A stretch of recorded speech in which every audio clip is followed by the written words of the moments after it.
Happy Friday. I'm kidding. Even my dog, did you hear my dog? He's like, what? Happy Tuesday, everyone. How you doing? Happy 100th birthday. I don't know. What do you want to call it? 100? Is this a celebration? Is it a what? Is it a what? I tell you what it is, though. It's a shit show is what it is. Let's just be honest. It is a you-know-what shit show. And people think like, oh my gosh, it is the poorly educated. Those are the people who are taking us down. Those are the people who are supporting this administration. They're the reason he got in office. Not so fast. Because there are a lot of rich people, a lot of them, who were hankering for another Trump presidency so that they could become richer. And I believe it is the rich who are taking us down. And I'm going to show you why. I'm going to show you why. MAGA mud butts, 100 days of torture, someone says. Okay, so you guys know the drill. What did I tell you? The algorithm. What do you have to do? Tell me, please. Anyone. Oh, I should go. Let me go on the TikTok. Anyone. Can you tell me? Can anyone tell me what the deal is as it relates to, I'm trying to get this all settled in here. Why I tell you to hit the thumbs up, right? I hit the thumbs up because it affects the algorithm. More people become aware of us. Cheryl Jones, you're right. They're taking us down. I am just saying, okay, and you guys know when I say these things, you know that I'm not just saying them because I feel like I like to give the evidence. Just like this morning, I was talking to my team before, and I said, how's the market? And they said, the market's up. And I said, all right, we'll see today. We'll see, I had something, it feels like something's off. Well, the market wasn't down for the day, but this market at close today for the first 100 days, this is the worst stock market they've had for any president in the first 100 days. I believe it was since what?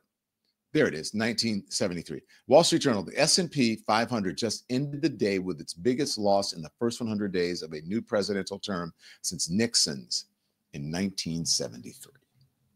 Not many people want to be compared to Nixon. But I told you, again, old people be knowing, either the market's going to go down or this is going to mark something. Hi, Jojo. Good to see you. I'm just shouting at some of the people in the comments. Where are you guys tonight? It helps Al Gore's rhythm. Someone says Al Gore's internet. Let me know where you're streaming from. Wow, says Patricia Santos. Right, Patricia. Wow. So welcome to the show, guys. Are you guys tired of winning yet? Anna in St. Louis, Missouri, are you tired of winning yet? Vils, who's on TikTok. Fisher in Memphis, are you tired of winning yet? Nautica in Seattle on TikTok, are you tired of winning yet? Sandra in Texas, are you tired of winning yet? Joyce in Maryland, tired of winning? Lisa in Oklahoma, you tired of winning? Cincy Mom in Nashville, are you tired of winning on the YouTube? Dry says, I'm tread. Kathleen in Phoenix, Arizona, are you tired? Shania, are you tired? Maureen Marfell in San Francisco, are you tired of winning yet? Scottsdale baby, Tamia. So here's the thing. Are you tired of winning yet? Are you loving this new American golden age? Now, a golden age, for who is the thing? Can I just show you something? I want you to take a look at this. And that was the thing that I just showed you from Kyle Griffin, right? Let's put it back up again because I want people to see this. This is a Wall Street Journal. The S&P 500 just ended the day with its biggest loss in the first 100 days of a new presidential term since Nixon's in 1973. Just ended. Let that sink in for you. I wanted to put it up there a couple of times. Double V in California in the TikTok. Yep. Hi, Bex in Canada as well. I'm just saying. Now consider that alongside the fact that Jamie Dimon is now saying that the best case scenario for the rest of 2025 is that, and I quote here, we face a mild recession. That is the best case scenario. The best, not the worst. It's the best. Now, come on now. How can that be the best that we're going to face a mild recession? And of course, you all should know the looming recession or depression to come will disproportionately devastate the lower and middle classes in America. Devastate. But one group won't be affected. Actually, they will make more money. And that's how it was intended, for the rich to get richer. Meanwhile, the rich will live like kings and buy up more and always have. But all of this really has me thinking, is it time to eat the rich? Is it time to eat the rich? Is it time to take some of your power back? Is it time? Now, I'm going to do something a little bit different here because I'm going to start you off with something that is going to help you understand what's going on, because it will explain to you sort of how history teaches us things, how history repeats itself, how history, while it may not repeat itself, I forget what it says, but it often rhymes. Right? Oil gets oilier. Okay, here's the deal. This is Robert Wright. I think Robert Wright was the former Treasury Secretary. Is that right? Check that out for me. I think he was. I think it was under Clinton. And he puts together a very good explainer. It is a little bit long. We'll go through some of it. But I think he is 100% right. Okay, so everybody, are you listening to me? Are you sitting back? Are you watching? Are you listening? Because I want you to pay attention to what you're about to see, and you will recognize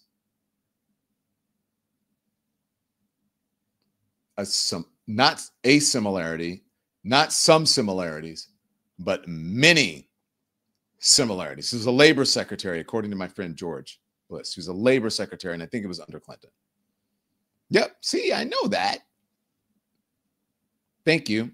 Okay, so just sit back, and I want you to think, like, if you start to recognize something under this. By the way, George, thank you for the gift that you sent to us. I really appreciate it. Thank you. Sent a nice gift, some candy, some lemon drops, some lemon heads. Thank you for that. I really appreciate it. I've known George since I worked in Chicago. He's a very good guy.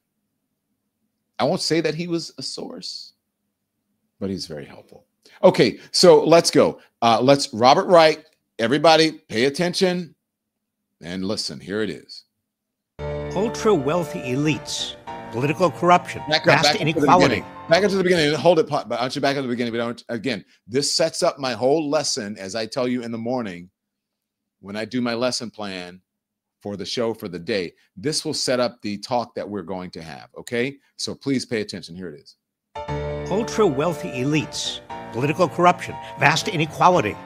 These problems are not new. In the late 1800s, they dominated the country during America's first Gilded Age. We overcame these abuses back then, and we can do it again. Mark Twain coined the moniker the Gilded Age in his 1873 novel to describe the era in American history characterized by corruption and inequality that was masked by a thin layer of prosperity for a select few. The end of the 19th century and start of the 20th century marked a time of great invention. Bustling railroads, telephones, motion pictures, electricity, automobiles, which changed American life forever. Okay, pause. Go back to that little scenario, just so, because sometimes you just have to, like sometimes hammer it in. Okay, so great American change. Now think about the people we have in power now, and think about it as he rattles off this list. Go ahead. Select few. The end of the 19th century and start of the 20th century marked a time of great invention. Bustling railroads, telephones, motion pictures, electricity, automobiles, which changed American life forever. Okay, that's it. Hold on.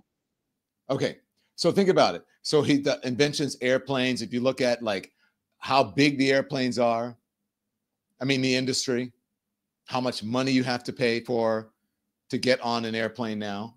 But back then, you know, that was just the beginning of it. There was no commercial air travel then. Think about what it's become. Now think about the railroads, right? And the people who own the railroads and the shipping industry. And now that is being affected by tariffs. Now think about the phone companies, right? Remember, I worked for a company that was owned by AT&T. They own the news industry, the media. Telecommunications company, isn't Comcast a telecommunications company? Owns NBC, the media. Look at Apple, right? You're probably watching us on an Apple product. I mean, and Tim Cook is one of the richest people in the country.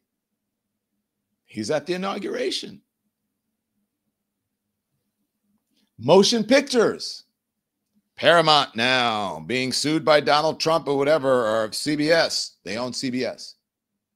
Motion picture industry. What is it? Warner Brothers. Movie industry. CNN. Disney. ABC. Comcast, as I said, NBC. MSNBC. And then you have the electricity, right?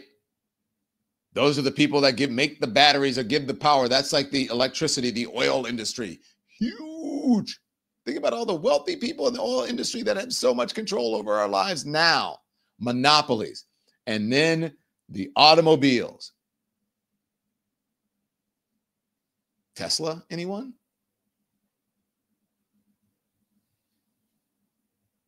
I'm just saying. History doesn't repeat itself, but it often rhymes. Let's go. An era of giant monopolies. Oil, railroad, steel, finance. Run by a small group of men who had grown rich beyond anything America had ever seen. They were known as robber barons because they ran competitors out of business, exploited workers, charged customers exorbitant prices, and lived like royalty as a result. Money consumed politics. Robber barons and their lackeys donated bundles of cash to any lawmaker willing to do bidding on their behalf. And when lobbying wasn't enough, the powerful turned to bribery, resulting in some of the most infamous political scandals in American history. The gap between the rich and poor in America reached astronomical levels. Large numbers of Americans lived in squalor. Anti-immigrant sentiment raged, leading to the enactment of racist laws to restrict immigration, and voter suppression, largely aimed at black men who had recently won the right to vote, was rampant. Pause. The era was OMG, Ann Lyons, you're right. We are back. We're back, baby. Now, I don't think I'm out of pocket, but saying that it sounds very similar. It's rhyming right now. Someone said Citizens United made it worse, right? So you don't have to bribe anyone for a scandal. Now you just donate money openly, and it's legal to either their campaign, their inauguration, or to their PAC. And what happens? You get influence. You become an ambassador. You become an advisor. You get to head a department. Even as a private citizen with no government experience, no governmental experience.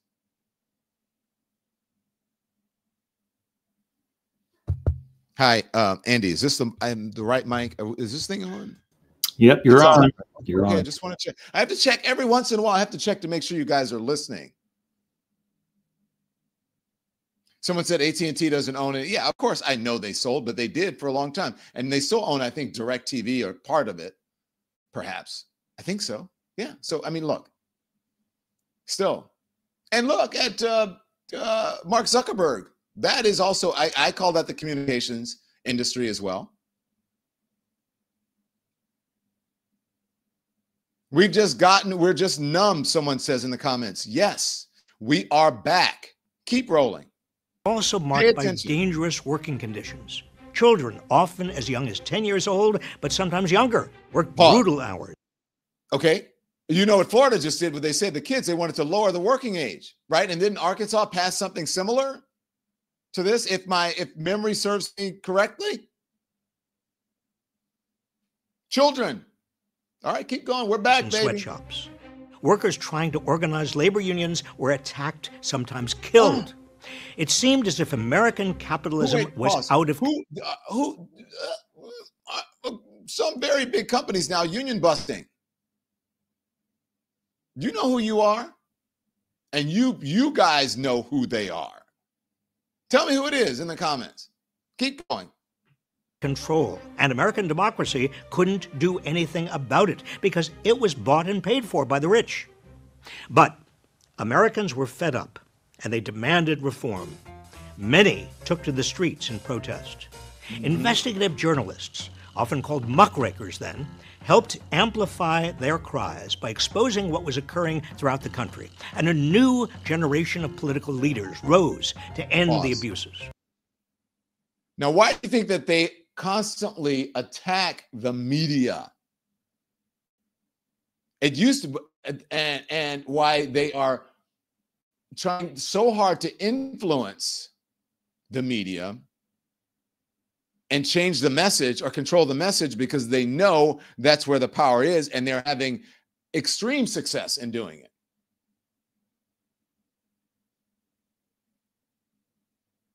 But look at what if the media was actually independent now and everyone supporting each other. Think about what would happen. We wouldn't be in this situation. They would be so afraid of the media. They're not afraid of the media now because they just say, well, I'm going to block your merger. I'm going to block your acquisition. I'm going to sue you. I'm going to take away your license to be able to broadcast. I'm going to take you to court and I'm going to sue you and I'm going to hold it up and I'm going to have so much money that it's going to really hurt your bottom line. So you better get rid of that person who is telling the truth about me. You better calm those folks down. Get them in line.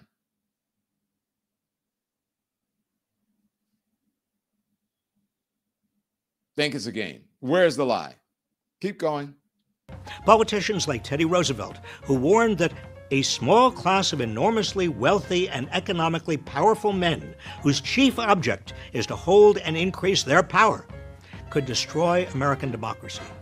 After becoming president in 1901, Roosevelt used the Sherman Antitrust Act to break up dozens of powerful corporations. Seeking to limit the vast fortunes that were creating a new American aristocracy, Congress enacted a progressive income tax through the 16th Amendment, as well as 2 wealth taxes. The first wealth tax in 1916 was the estate tax, a tax on the wealth of someone accumulated during their lifetime, paid by the heirs who inherited it. Oh, they don't want tax this on anymore. wealth, they hate it. They do not want any of this anymore. This progressive tax, no. The wealth tax, no. They don't want any of this stuff.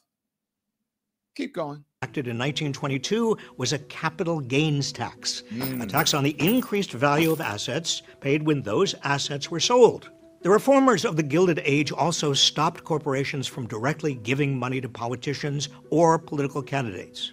And then Teddy Roosevelt's fifth cousin, you may have heard of him, continued the work through his New Deal programs, creating Social Security, unemployment insurance, a 40-hour work week, and requiring that employers bargain in good faith with labor unions.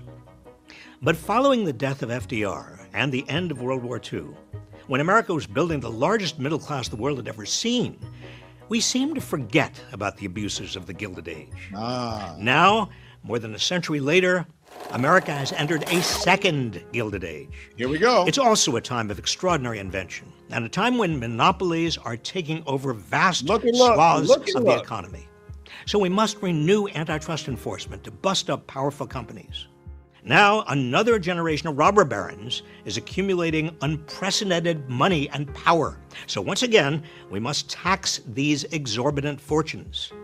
Wealthy individuals and big corporations are once again paying off lawmakers, sending them billions to conduct their political campaigns, even giving luxurious gifts to Supreme Court justices.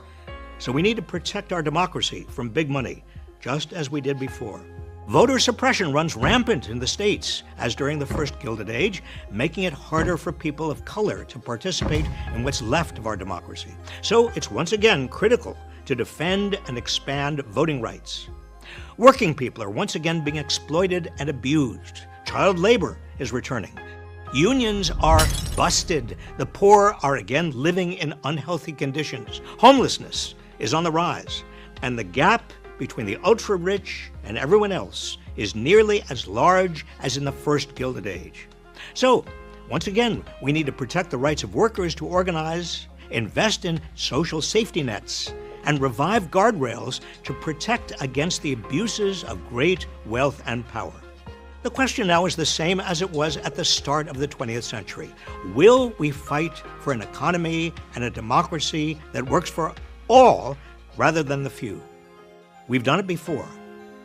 We can and must do it again. Do it again. Thank you, Mr. Ike. Thank you so much for that. Okay, so that set up the lesson for today, okay? And I just want you guys to be aware of the time that we're in. A lot of people are not paying attention right now to where we are.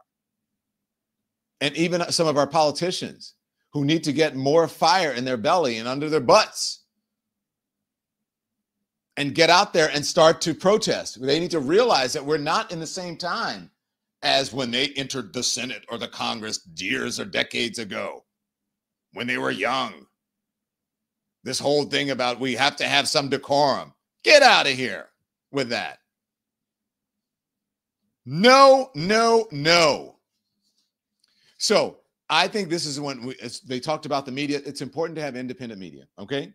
It's important to have independent media, and especially places like this where we can choose who we would like to help us with getting things to you that I think that you need and that you can use for you to become successful, for you to become healthier, for you to become more aware. So support from today's show, for today's show, comes from Shopify. Because we all have dreams, right? We all have dreams. I mean, do we want to be a robber baron? No, but would we like to have some money, some autonomy over our own lives so that we can take care of our families and pay our bills? And it's not just pipe dreams like, oh, when I grow up, I want to be this. When I grow up, I want to be that. When I grow up, I want to be president. That's all well and good. But isn't it better to own your own trajectory, your own roadmap, your own self, your own business? And that's where Shopify comes in. Shopify is the commerce platform behind millions of businesses around the world and 10% of all e-commerce in the United States, in the US, from household names to brands just like me, who are just getting started. Okay? It can help you design a website. It can get you beautiful, ready-to-go templates to match your brand style. If you need help, you can get help with everyday tasks like enhancing product images, writing product descriptions, generating discount codes with Shopify's AI tools created for commerce. What if people haven't heard of your brand and they haven't heard of your network, your station, or whatever it is that you're doing? They can help you with email strategy, social media campaigns, etc. What if you get stuck? Shopify is always around to share their advice. They have award-winning 24/7 customer support. So, I forgot to say it earlier. Turn your dreams into ka-ching and give them the best shot at success with Shopify. So make sure you sign up for $1 or $1 per month free, excuse me, not free, your $1 per month trial, and start selling today at shopify.com/lemon. Go to shopify.com/lemon. That's shopify.com/lemon and turn your dreams into a ka-ching. One more time for me, Andy, because I think that I want people to get it set in that they can too make their money doing their own thing. Turn your dreams into, thank you, ka-ching. Thank you, Shopify. I appreciate it. Now back to our lesson, okay? That's why, again, it's important that you support independent media. That's what Robert Reich, he explained to you about oligarchy and the robber barons and the Gilded Age, where the rich just got richer and the poor got poorer.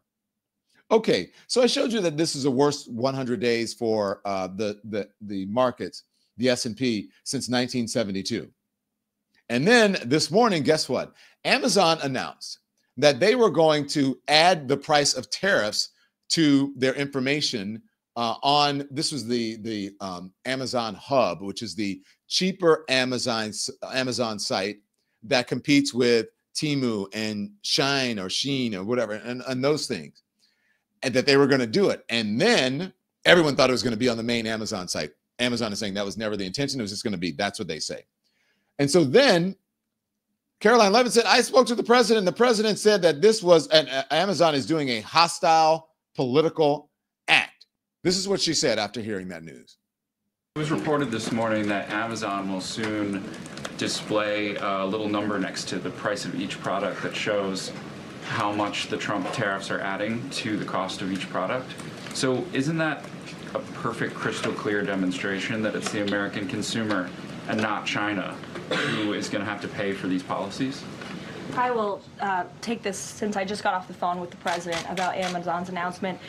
This is a hostile and political act by Amazon.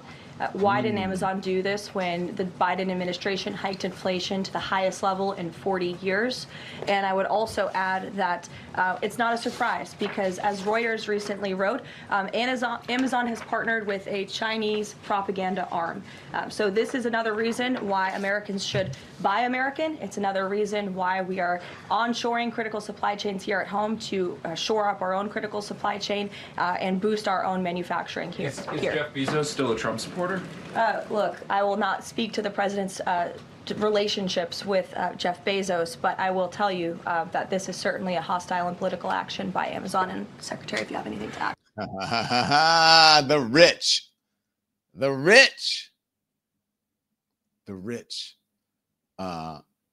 Amazon, she expected that question because she had a chart, she had a thing or whatever. So she expected the question, I'm sure, or unless the organization said, we're going to ask you about this. I'm just saying. She had a prop. Just saying. So after that, guess what? This is what NBC reported. Amazon reverses on tariff charge. Do we have it? There we go. Amazon says it won't list tariff charges on ultra cheap haul site after White House calls idea hostile. The wealthy bending the knee. The robber barons, the bosses bending the knee. Is it time to eat the rich? Are they the ones that, because, is that the reason we're in all of this trouble in the first place, is because of the rich? Who are able to message to the poor and to the poorly educated about things that just are not true? Is that what it is? Especially when you have people like Howard Lutnick out there saying, hey, 10% tariff is not going to change anything. You know, and people, and the average everyday person who lives maybe paycheck to paycheck or just is a middle-class person, they're like, wait, what? A 10% tariff isn't going to change anything? It's a tax on the consumer. Is it? Howard Lutnick, here it is. Gate, forget about Amazon. If a company were to say we're raising prices because of the tariff, is that a hostile act? I think if you go out of your way to try to make it seem like your price has changed when it's nonsense, okay? A 10% tariff. Why is that nonsense? Because a 10% tariff is not going to change virtually any price. The only price it would change would be a product that we don't make here, like a mango. You know, if we don't have mangoes here and we charge 10%. Hopefully nobody's making mangoes. Right, yes, you're correct. Or cocoa. Right? We don't grow cocoa in America. So, but what you're going to see is you're going to see us relentlessly do trade deals everywhere in the world. And when we do a trade deal with that country, we're going to say cocoa does not have a tariff, right? Because this is the smart way that Donald Trump is doing it. He understands if you make a deal with a country and you give them the parts that they want and they need, they're going to open their market. Let us sell soybeans there. Let us sell, you know, people won't let us sell chicken. They won't let us sell beef. It's all nonsense. So we open their 10% tariff won't hurt. It won't change the prices of anything. It really won't. If you have as much money as Howard Lutnick, and perhaps when you're listening to him, you're like, wait, what is it? What is he talking about? That's the reason that he got the consolation prize. Now, the one thing that Donald Trump, I do believe that was smart was not to make him the Treasury Secretary. Okay, he's a Commerce Secretary, but he doesn't have as much influence, obviously, as Scott Bessent. I'm just saying.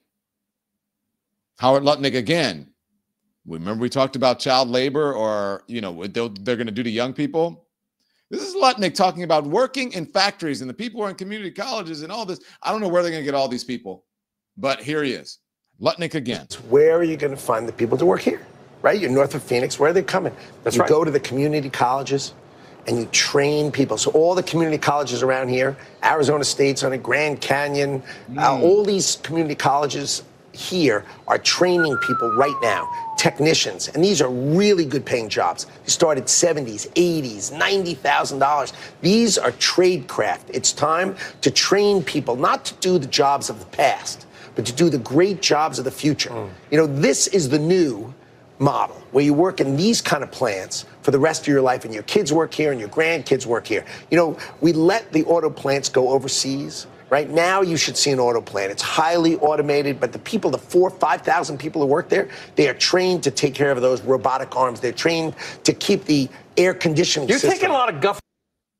Okay, so here's the thing. Ange H. Can we put Ange H's response back up, comment back up? Because Ange H, right on the money. I would buy you a cocktail if we were in a bar. Factories that don't exist. Here's the thing. This is just common sense. Again, who am I? This is common sense. I'm not an economist. I will never be Treasury Secretary nor Commerce Secretary. But one would think before they started doing all these things where they say we should make it in America, we should get American workers to do it, we should do all those things. Shouldn't they build the factories first? Shouldn't they build the foundation and the infrastructure and the factories and all of that stuff that they need in order to accomplish their goals? Shouldn't they put those into place first before they start to add taxes to the consumer and tariffs and say we need to start making and building everything here when there is no infrastructure for it? It will take, I would say, at least a decade. I used to say 5, but if you want to build like a solid auto factory and all of these things, or robotics and all, it can take a decade to do that. As Christina Dar, thank you. As the old folks would say, when people say ass backwards and they didn't want to say ass backwards because they didn't want to curse, they would say bass ackwards, and to also prove a point that you're getting the words backwards. It's bass ackwards is what they're doing. And they're trying to make you believe through the media, right? They're trying to control them. Hey, that's a smarty pants you have on that anchor right there. No. We're going to sue you. Next thing you know, you're settling a lawsuit. Somebody's getting fired. I'm just saying, or you're putting, to influence the media, you're putting signs.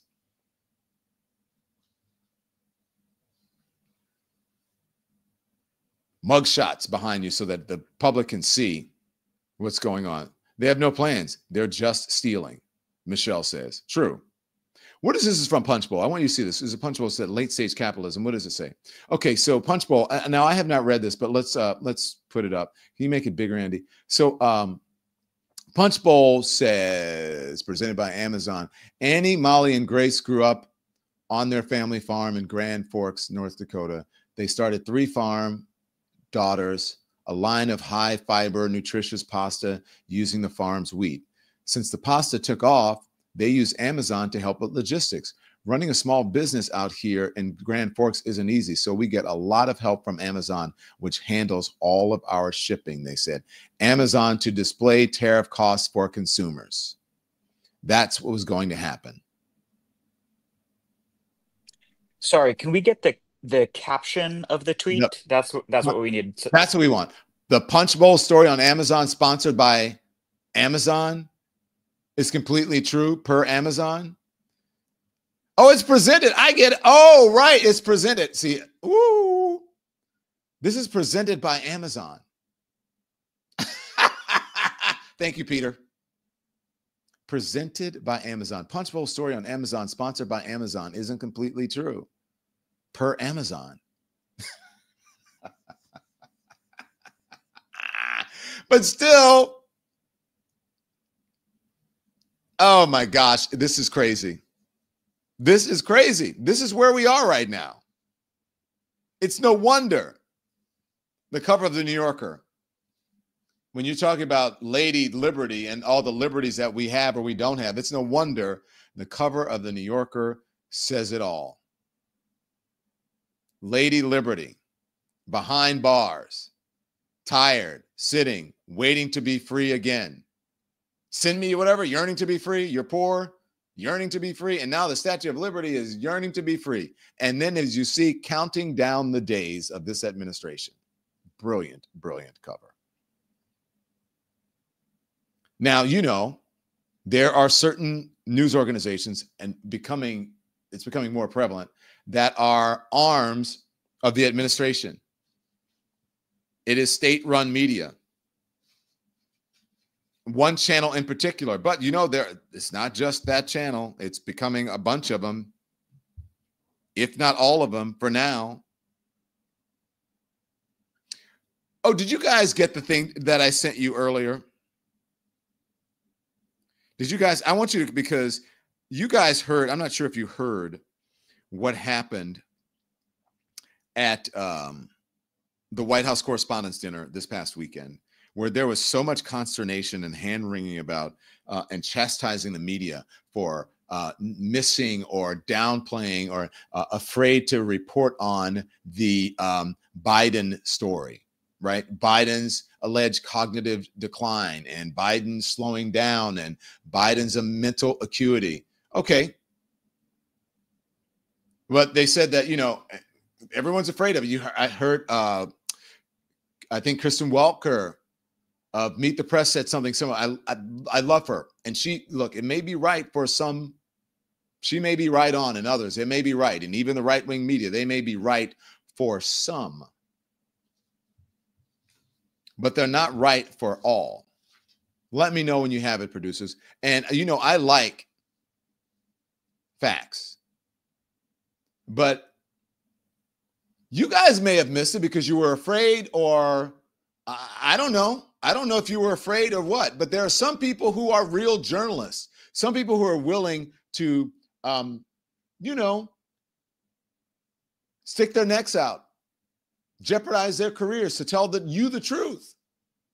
And then all of a sudden, you got to go out. Nope, you can't do it.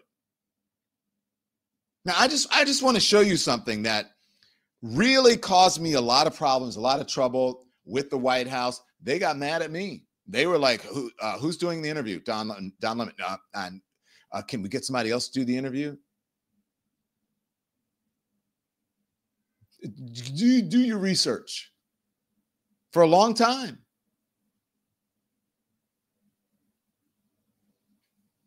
But there is one person that I can account for that did not fall for it. And there is one person who was not afraid to ask the question. Once upon a time, there was this guy named Don who worked in corporate media and who was not afraid to tell the truth and who did not want to put people on who lied to the American people and had some journalistic integrity and was just very authentic. And before the midterms, when Joe Biden was president, had the gumption and the gall to ask the press secretary a very important question. Here it is. The president had the stamina, physically and mentally. Back it up to the beginning. Does the president have the stamina, physically and mentally, do you think, to continue on even after 2024? Don, you're asking me this question. Oh my gosh, he's the president of the United States. You know, I can't even keep up with it. We just got back from New Mexico. We just got back from California. That is not a question that we should be even asking. Just look at the work that he does. Look how he's delivering for the American public. Look, that article that we're talking about is hearsay. It's salacious. That's not what we care about. We care about how are we going to deliver for the American people? How are we going to make their lives better? That's what the president talks about. That is his focus. And that's where we're going to continue to focus on. And then I went on to challenge there. And I said, well, she said, well, how can you ask? And I said, well, I have eyes. I can see. What do you mean I can't ask that question? And then I think I went on to say, Joe Biden, during the election, admitted that his age was a concern even to him. He knew that his age was a concern. So how is it inappropriate for me to ask this question? Don, and I love Karine Jean-Pierre. I mean, it's just fantastic. But I'm just trying to tell you, not everybody was afraid to broach that subject. And if there were journalistic lapses coming, it wasn't from me.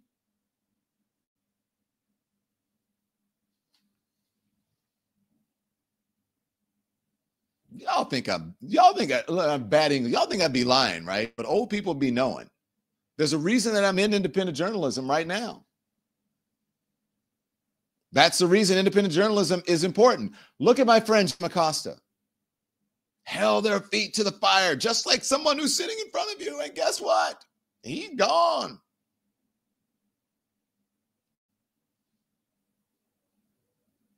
Keeping them honest, period. And a lot of people are like, how dare you talk about Joe Biden like that? I'm not talking. I'm asking a question for the American people, not necessarily for me. But they got mad and they did not want to do interviews with me anymore. And I kid you not, that is the God's honest truth. 100%. Okay, so anyway, speaking of like bought and paid for, it's funny because I don't know if you get the gist of what's going on, but I just want to end with this today, okay? And this is a comedian that went on Fox and Friends. He was playing in their faces. He actually said that they were, he actually accused them of being in the sunken place. Like he's like, the cast of Get Out, it went right over their head.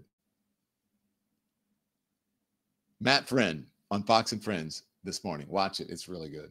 We will be here with the cast of Get Out. I am thrilled. I'm kidding. How are you guys? Good to see you all. Didn't get it. 100 days. Right. Since Trump has last seen Melania. My God. No, seriously.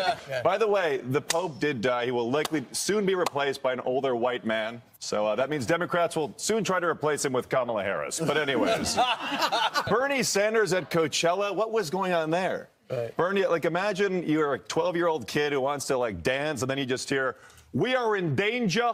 There is an existential threat facing our democracy today. Like that, no one wants to see that. Imagine like Mitch comes out, just it's thrilling to be here at Coachella. There's several issues in our country facing us today, and it is so great to be on Fox. It's a great country. There's a lot of problems, but I'm running the world and I'm running the country. You can ask Failing 60 Minutes, which nobody's watching. We love Bill Belichick. What a hot girlfriend he's got, right? She's a hot one, but she's dating. She's troubled, too. She's troubled, but... How is Trump explaining the tariffs to people? Well, listen, you know, that's a great question. Very proud of you for that. Joe Biden, he's falling asleep like a dog. It's totally true. That's why we have a lot of problems in this country, because you got to fix the prices. There's so many problems with the prices. The eggs, the freezing. Women are freezing eggs. That's what they're freezing the eggs. There's none left. They're going to freeze them, which is sad. There are no eggs for Easter. Well, there's no more Easter eggs, and I know Easter very well. I know a lot of people. I know all the founders of these great religions. And the fact is, there's problems. So you're going to tariff these people. And I know these people. Look at this blonde. She's a great blonde, too. But she's honestly so attractive. Sean, if you're watching, I'm so sorry. But she is a beauty. She's a beauty. And that is, honestly, I said it last time, my favorite African-American. He is such a great African-American. It's so true. Mr. President, if you're watching, tell me you didn't think the exact same thing this morning, right? Even Bill Maher went to the White House. Oh, and it was such a controversy, right? And I'm here to set the record straight and say, and finally, new rule, we're making the country laugh, okay? Thank you. We're doing it live. Wow. Come on. We're going to do it live. Before we go to the Fox News viewers, due to the George Santos news, the Fox News drag brunch has been canceled. But I will see you guys soon. Right, so yeah, thank you. It's canceled? It's been Canceled like a dead dog, Brian. Like a dead dog. So great. I hate to go to commercial right now. Well, he's going to go to commercial. Right. He's like, stop talking. We have to do more segments. Caroline Levitt, she's a blonde beauty, too. That's a good one. That's another one. Right in their faces. Oh, my gosh. But it's so Don, someone said, Don, this is effing stupid. Bye. I thought it was funny. A lot of it, him playing in their faces. He's like, Sean, she's a beauty. You know, that's Sean Hannity's. They get married. His wife or fiance, I think they got married. Yeah. It is very cringe. It is very cringe. Okay. Anyway, guys, welcome to all the new members. I'm so glad that you are here helping us build this community. Make sure you hit the like. Make sure you hit the thumbs up. Make sure you subscribe. It's right at the bottom of the screen next to the Don Lemon Show logo. And the membership link is at the top of the chat. So if you're watching us on TikTok, thank you. Smash the screen. Follow us. If you're watching us on Instagram, thank you as well. Make sure you follow us and on Facebook. So we appreciate all of you, all of your love and support. Thank you for helping us build this community. I wanted to have you end on something that was funny to make you laugh, because it's been 100 days of hell. How many more days do we have to go, y'all? 1,300 and something? 16? 1,361. God dang. Sorry to depress everyone. Okay. Too many days. Too many days. I used to say stay woke. Should I say that now? Should I go back to stay woke, or do you guys like turn the TV off? After what you've been hearing in the mainstream media, I'm just going to say this because this is an ode to Kendrick Lamar because he says it, right? Turn the TV off. Thanks, everyone, for watching. Your support means the world to us. So make sure you hit the like button and you subscribe to our channel to make sure that you never, ever miss a video. We're live every day, 10 a.m. Eastern Time. We drop even more content at 2 p.m. Eastern and 5 p.m. Eastern. And if you want more Don Lemon Show content, we'd love for you to become a member of the Lemon community, where you will receive access to special community posts. You'll get exclusive content and members-only live shows. So head over to our channel page or click the join button on this video. Again, thank you for watching. We appreciate your love and your support, and we will